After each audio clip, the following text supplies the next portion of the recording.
Am I the jerk for asking my brother to move out? My adult brother is 33, and he's been living with me and my children for the last 6 years. I don't charge him much to live here, just enough to cover some utilities and such. The last couple of years, he has traveled for work, so at times he is gone for weeks at a time, and sometimes he is home for weeks at a time. He has what I would classify as undiagnosed mental health issues. Without going into a long detailed list, he lashes out at family and says incredibly rude, mean things when he is in his episodes. We all know he has issues and don't take it to heart because of that, but it really affects our family from time to time. There have been times where I've even left my house for a night with the kids because of him and I getting into fights over him being rude or disrespectful. Oh, hell no, girl, The last time we got into an argument, I told him it would be the last time, no more warnings, and he would be asked to leave. This was in October. Well, this weekend he came home from being out of town for a month and picked a fight with me through text message while we were both in the house. I approached him in his room and he immediately continued to say some disrespectful things again and then tried to shut the door on me while I was standing in the doorway. I lost my cool and told him when he comes home from this next trip, he needs to pack up and leave. I ended up taking the kids that night to my boyfriend's house so I wouldn't have to be there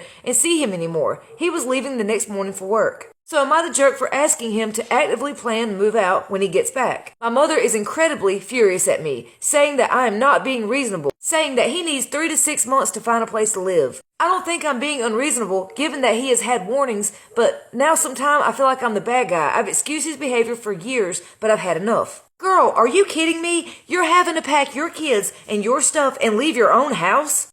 No way in hell. If your mama is so mad at you for kicking your brother out, then she needs to open her door and let him move in with her. If she wants to enable his bad behavior, then he can just slide right on up in her house. See, this is the problem with society. Y'all are enabling these people. They're never gonna do any better. They're not gonna try to because they don't have to. You do everything for them. But what happens when you and your mama aren't there anymore? He's going to have to find somewhere to stay. It's called being an adult. And for all of you who are currently mooching off someone, you better stop and think about this. What are you gonna do if something happens to that person? Let's say they get in a car wreck today, they're disabled, in a coma, or unfortunately they die. Then you're not gonna have anyone to pay your way anymore. You're gonna have to step up. And for all of you parents who like to enable your children so you can feel needed, you're being selfish. You are sabotaging and hurting your adult child in the long run. Because again, at some point, you're not gonna be there to take care of them. You're not gonna always be there. At some point in time in both of your lives, things will change. And it's your job as the parent to teach them how to be independent. I can't stand this because I've been working since I was a teenager. I've never had anyone to just pay my way. Anyways, share your thoughts in the comments. What would you do in this situation, or have you been in this same situation with a relative?